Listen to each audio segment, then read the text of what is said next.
Hello, my name is Helen Reitz. I'm a watercolor artist, and this is one of my paintings called Beyond the Scarlet Gate.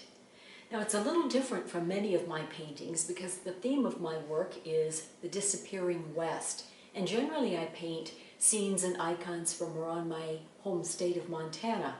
But I do travel quite a bit, and when I see something old and beautiful in another part of the country, I like to paint that too. So I came across these gates on a side street in a very old town in the deep south and took lots of photographs of them. I was intrigued by the contrast between these massive pillars and the delicate lacework of the rest of the fence and the gate itself, which is reflecting sunlight on the beautiful curves of the top. When I got home to my studio, obviously the first step was making a very detailed drawing to get the perspective correct. Then I transferred just the main shapes to my watercolor paper and drew in all the rest very lightly with a pencil. After that comes the painting.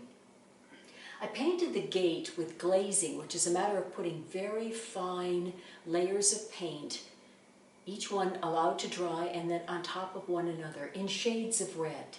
That gives me a rich, nuanced color, but in watercolor, because you are also seeing the white reflecting back through the paper, it gives a luminosity.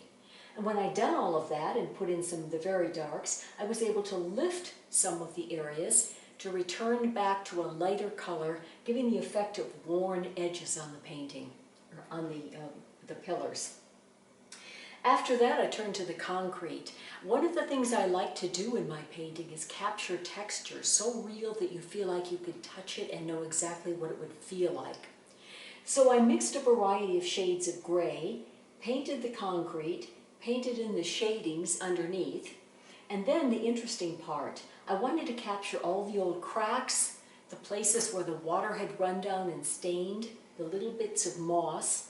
And I did that with the side of my brush. The technique is to dip your brush into the paint, dry it almost completely dry onto a piece of tissue, and then use it to just ever so gently scrape over the paper. And because the paper has a bit of tooth, that's roughness, it captures little bits of that paint and gives that very soft illusion. Finishing the gate and the concrete, I turned to the garden. Now the truth is, if you were to see these gates, that's not what you would see behind them. But being a realist painter doesn't mean I have to paint what's really there. I can paint what should have been there, or maybe what was once there. And that's what I did in the entrance to this garden. It's obviously green, and the nice thing about that is that green is the complement of red. All colors are made up of three primary colors: red, blue, and yellow in a triangle. And when you mix blues and yellows, you get greens, which are opposite red. That gives a very nice, restful, but contrasting background. Up here in the treetops, as you can see, I have a lot of yellow in the green to give the effect of sunlight. And then as it gets further down, you get a blue-green, very cool, like damp grass would be if you walked on it.